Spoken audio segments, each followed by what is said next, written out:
औज़ुबिल्लाहिमिनश्शैतानिर्रजीम बिस्मिल्लाहिर्रहमानिर्रहीम। इस वीडियो में हम फूड ग्रेन सुपरवाइज़र के पेपर को सॉल्व करेंगे। तो पहला क्वेश्चन हमारे पास है कि identify the adverb of time. Adverb of time को आइडेंटिफाई करना है आपने।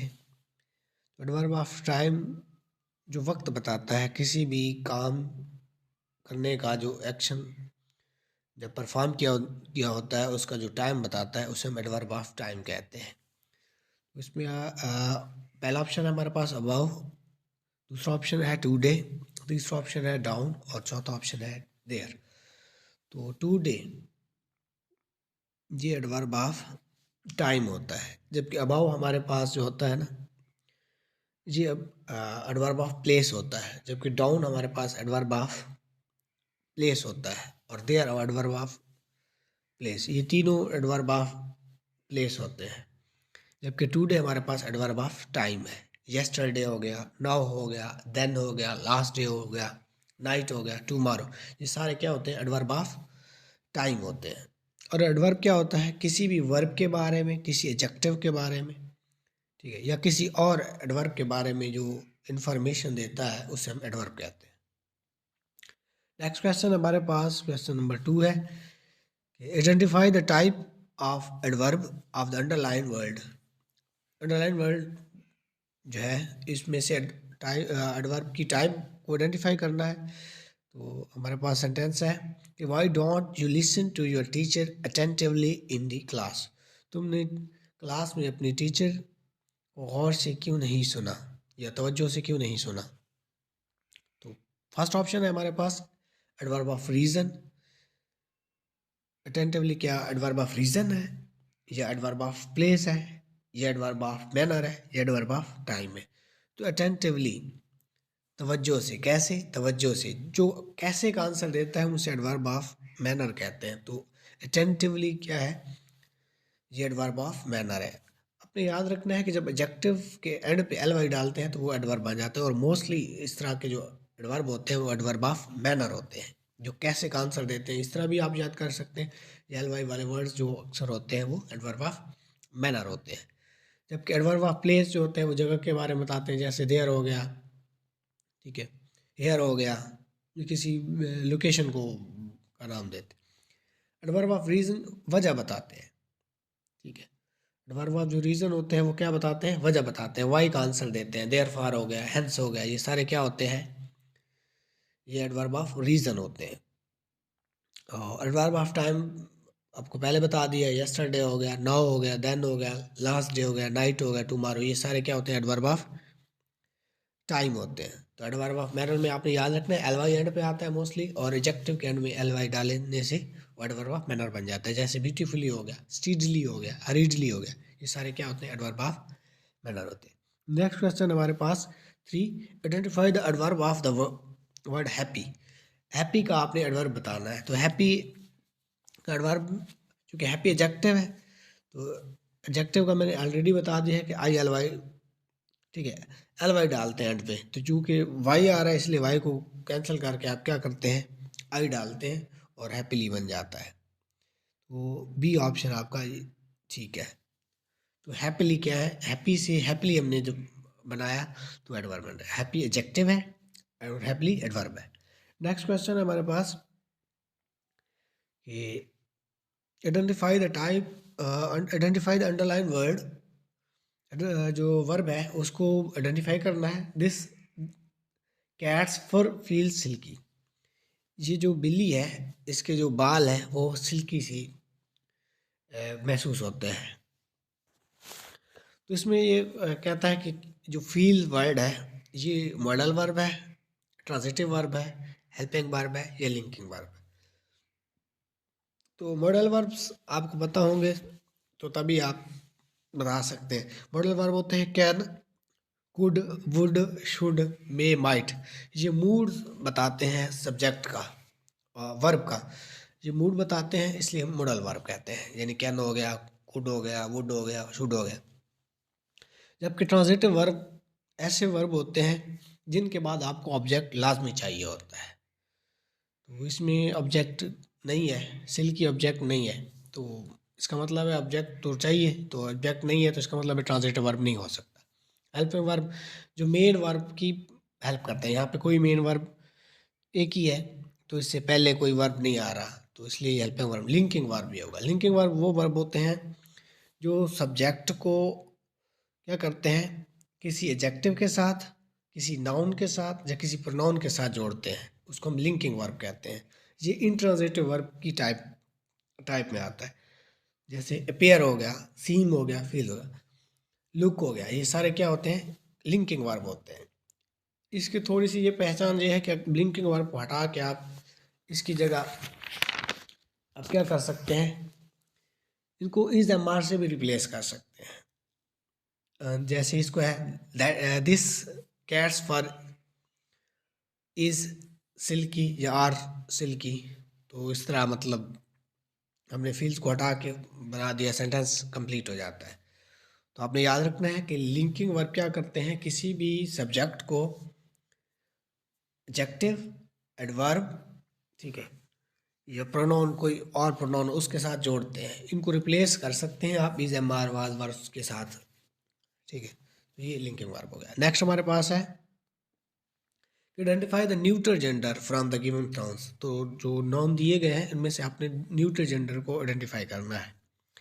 तो न्यूट्रल जेंडर हमारे पास, अच्छा जेंडर कौन कौन से होते हैं, एक कॉमन जेंडर होता है, एक न्यूट्रल जेंडर होता है, एक मस्कुलाइन होता है और एक फेमिनाइन होता है। मस्कुलाइन मेल से, फेमिनाइन होता है फीमेल से। जो किसी फीमेल्स को शो करे तो फेमिनाइन, अगर किसी मेल को शो करे तो। इसके अलावा कॉमन जेंडर क्या होते हैं, जो ना मेल होते हैं ना फीमेल होते हैं, यानी वो दोनों कैटेगरीज में आते हैं, मेल और फीमेल दोनों में उसमें शामिल होते हैं। जैसे पेरेंट है, पेरेंट में सिर्फ मदर नहीं होगी बल्कि फादर भी होगा तो वो पेरेंट्स बन जाएगा। चाइल्ड, चाइल्ड में सिर्फ बच्ची नहीं होगी, बच्चा उस भी शामिल होगा। फ्रेंड, फ्रेंड में मेल और फीमेल। इसके साथ हम कोई और वर्ड जोड़ेंगे तब हमें क्लियर हो जाएगा।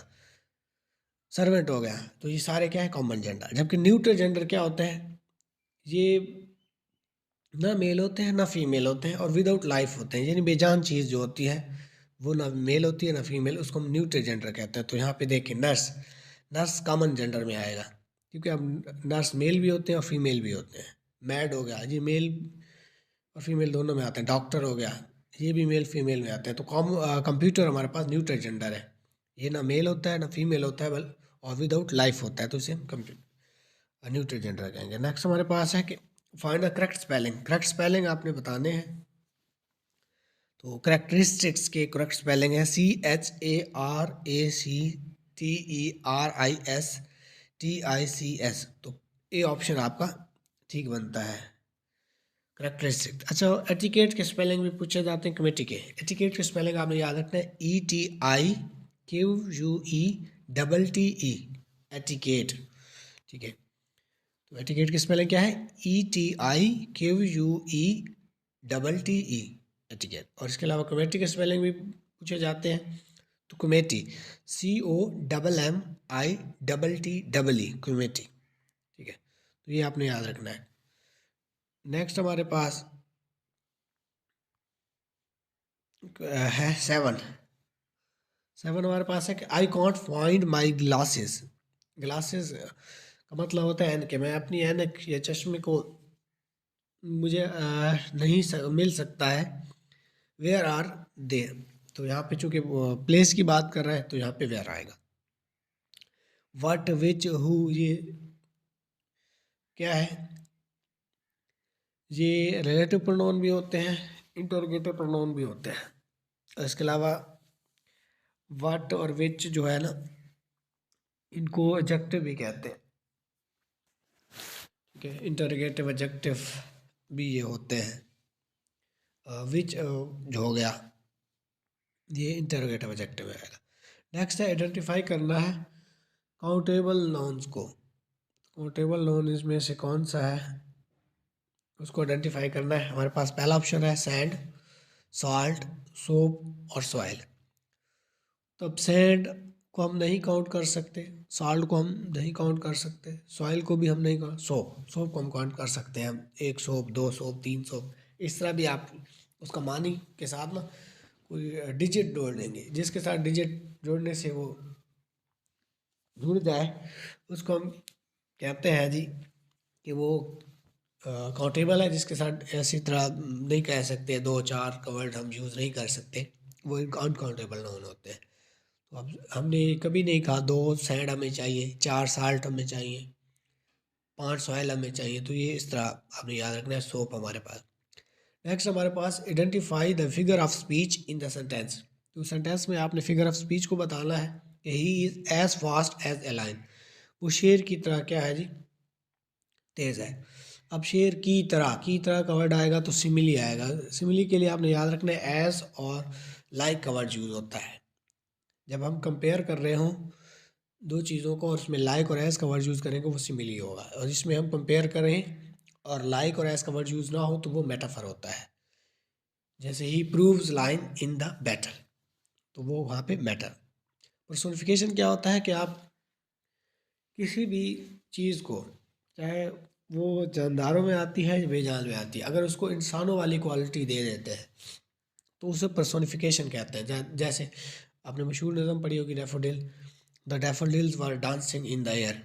अब डांस कौन करते हैं, इंसान करते हैं। तो अब डैफोडिल्स तो डांस नहीं करते, इसलिए इस चीज़ को हम पर्सोनिफिकेशन कहते हैं। एलिट्रेशन होता है कि कंसोनेंट जो साउंड होती है, कंसोनेंट लेटर साउंड की जो साउंड होती है यानी फर्स्ट, वो रिपीट होती है। जैसे सी, सी आई, सी शेल ऑन द सी। तो सा साउंड रिपीट हो रहे हैं तो इसे हम एलिट्रेशन कहते हैं। नेक्स्ट हमारे पास है आइडेंटिफाई करना है टाइप्स ऑफ अंडरलाइन क्लास को। क्लास कौन सा हमारे पास है, द लैंड गेट्स वेट। ज़मीन गीली हो जाती है व्हेन इट रेन, जब बारिश होती है। तो अब ये मेन क्लास है, सबऑर्डिनेट क्लास है, एडवर्बियल क्लास है या एडजेक्टिव क्लास है। ये मेन क्लास है। मेन क्लास किसी भी कंजक्शन से नहीं जुड़ा होता तो उससे मेन क्लास कहते हैं। इसे प्रिंसिपल क्लास भी कहते हैं, मेन क्लास भी कहते हैं। इंडिपेंडेंट क्लास अगर ऑप्शन में आ जाए तो भी ये इंडिपेंडेंट। सबऑर्डिनेट क्लास क्या होता है, जो किसी कंजक्शन से जुड़ा हो, उसे हम सबऑर्डिनेट क्लास कहते हैं। और ये कम्प्लेक्स सेंटेंस में होता है, जैसे इफ़ हो गया, ठीक है, तो ये क्या आ जाएगा, दैट हो गया। ये सबऑर्डिनेट क्लास में यूज़ होते हैं। एडवर्बियल क्लास क्या होता है, जो किसी वर्ब के बारे में एक छोटा सा सेंटेंस होता है जो बताता है, ठीक है। I know where he lives, where he lives, ठीक है, तो वो कहाँ रहता है, मैं जानता हूँ कि वो कहाँ रहता है। तो वेयर से अक्सर ये स्टार्ट होते हैं। फिर एडजेक्टिव क्लास में क्या होता है, किसी एडजेक्टिव के बारे में बताता है। ये अक्सर जो एडजेक्टिव क्लास होते हैं ये रिलेटिव प्रोनाउन से शुरू होते हैं। जैसे है the umbrella which has a broken handle is mine. तो which has a broken handle ये क्या है, एडजेक्टिव क्लास जो रिलेटिव प्रोनाउंस्ड। तो मुझे उम्मीद है आपको इस वीडियो से काफ़ी फ़ायदा हुआ होगा। अगर आपको इस वीडियो से फ़ायदा हुआ है तो दोस्तों के साथ शेयर करें और खुश रहें, खुशियाँ बांटें। पाकिस्तान जिंदाबाद।